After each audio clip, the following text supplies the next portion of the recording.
महर्षि सुश्रुत को विश्व का प्रथम शल्य चिकित्सक यानी सर्जन माना जाता है। उनका कालखंड लगभग 600 ईसा पूर्व का है।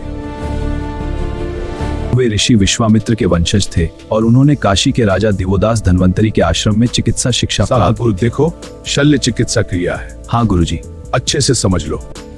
सुश्रुत द्वारा रचित सुश्रुत संहिता आयुर्वेद के 3 मूलभूत ग्रंथों में से एक है, जिसे बृहत्त्रयी कहा जाता है।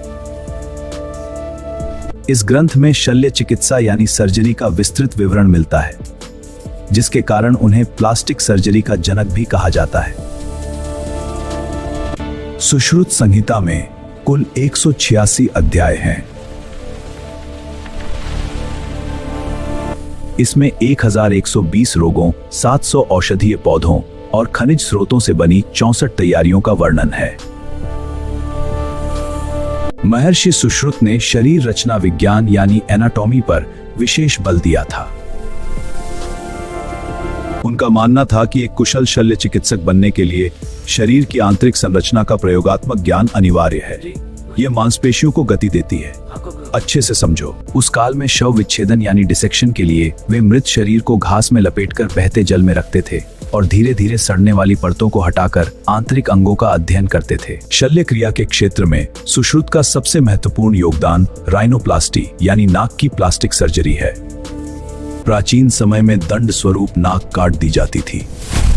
सुश्रुत ने गाल या माथे की त्वचा का उपयोग करके कटी हुई नाक को पुनर्जीवित करने की तकनीक विकसित की थी। उनकी इस विधि को आज भी इंडियन मेथड ऑफ राइनोप्लास्टी के नाम से जाना जाता है। इसके अतिरिक्त उन्होंने मोतियाबिंद का ऑपरेशन, काउचिंग, पथरी निकालना और टूटी हुई हड्डियों को जोड़ने जैसी जटिल प्रक्रियाओं का सटीक विवरण दिया है। उपकरणों की बात करें तो सुश्रुत संहिता में 101 प्रकार के यंत्र ब्लंट इंस्ट्रूमेंट्स और 20 प्रकार के शस्त्र इंस्ट्रूमेंट्स का उल्लेख है।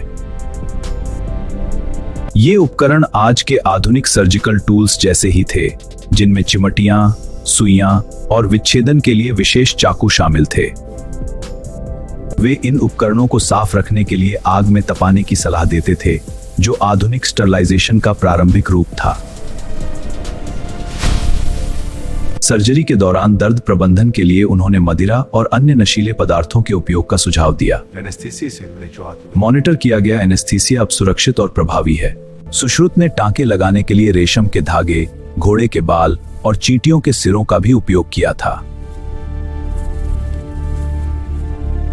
उनके अनुसार एक अच्छे सर्जन में साहस, शीघ्र निर्णय लेने की क्षमता और पसीने से मुक्त हाथ जैसे गुण होने चाहिए।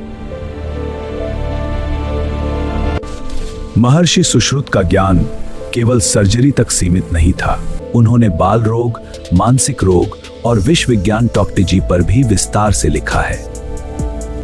उनके कार्यों का 8वीं शताब्दी में किताबे सुश्रुत के नाम से अरबी में अनुवाद हुआ, जिसके माध्यम से यह ज्ञान अरब देशों और फिर यूरोप तक पहुंचा। आज भी मेलबर्न, ऑस्ट्रेलिया के royal Australian college of surgeons में उनकी प्रतिमा स्थापित है, जो उनके वैश्विक प्रभाव का प्रमाण है।